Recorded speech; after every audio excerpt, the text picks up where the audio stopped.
fellow parents, mothers, that we need to go back to the roots.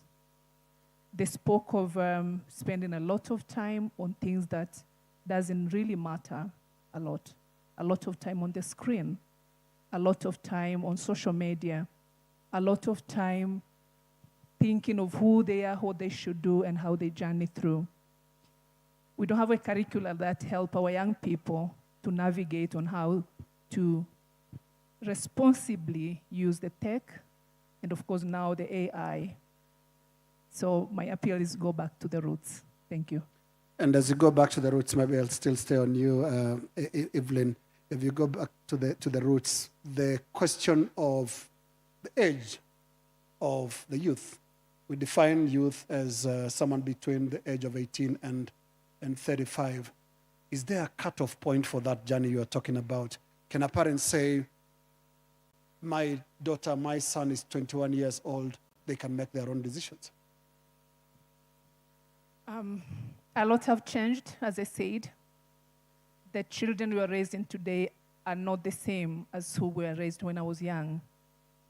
And we need to consider the today environment as we are raising our children. Our young children mature at a very young age. And of course, we need to get to a point where we help them to help themselves. When I was very young, I was allowed to test things. I was allowed to do things by myself. But more or less at the moment, and most of the time our kids are either sent to boarding school when they're very young, or the parent does everything, or we have house helpers that does everything. I think when I was at the age of 6, I was able to prepare my meal. But today, at the age of 15, a child can't wash her or his clothes. So defining the age, it's something, of course, we need to work on. And there should be a definition, of course, tasks that should be assigned at different age levels. Let the children at some point help themselves so that they can also work on how to solve their own challenges, that rather than me as a mother defining a solution at every stage.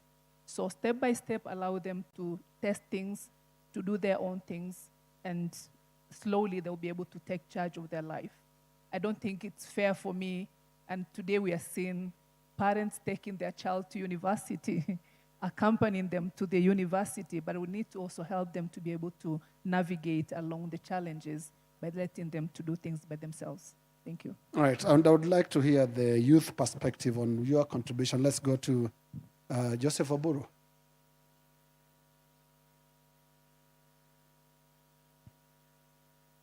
Yes, thank you. Thank you, Linus, for that. My name's Joseph Oburu from Kenya Conference of Catholic Bishops, Catholic Diocese of Ngong. I would like to maybe start off where Madam Evelyn left. The first part is what she mentioned on crisis identity. And I think it's a conversation that seems to reoccur. Tony Blair also mentioned it. And crisis identity speaks to on a bigger volume, in a loud volume, to where we began on the issue of accompaniment. If you reflect on it a little bit deeper, you will realize that when we speak of crisis identity, young people experience, from a psychological standpoint of view, you have to. When you grow up, you learn from your realities, the experiences that you have.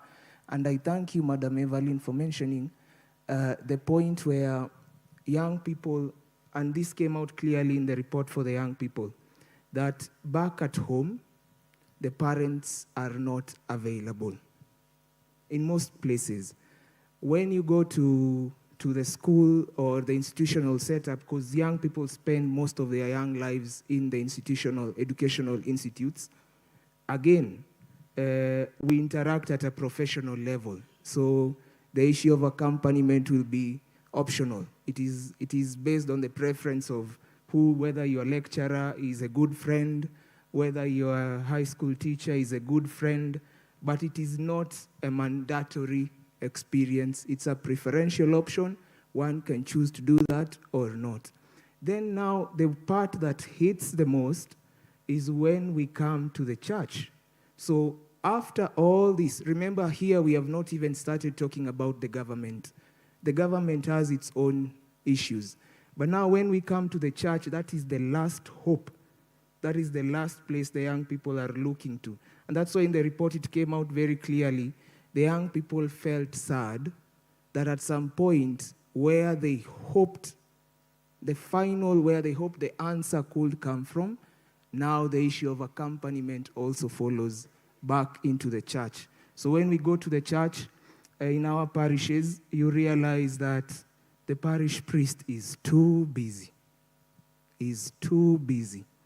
When you go to the bishops, our bishops are also, I understand, they are also very, very busy.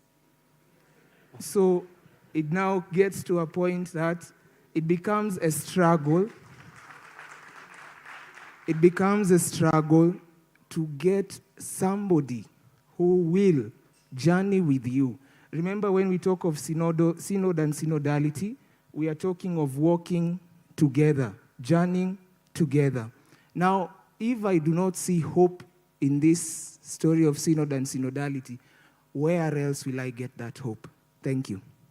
Thank you. To my next two panelists, just pass the mic next. And I just want to see whether you agree with Joseph Oburu there on the question of working with the youth, and especially the issue of where does the responsibility lie? Is it with the church? Is it with the parents? Is it with society in general? Thank you so much. My name is James Kasonde, representing the male parent. I'm coming from Mpika Diocese of Zambia.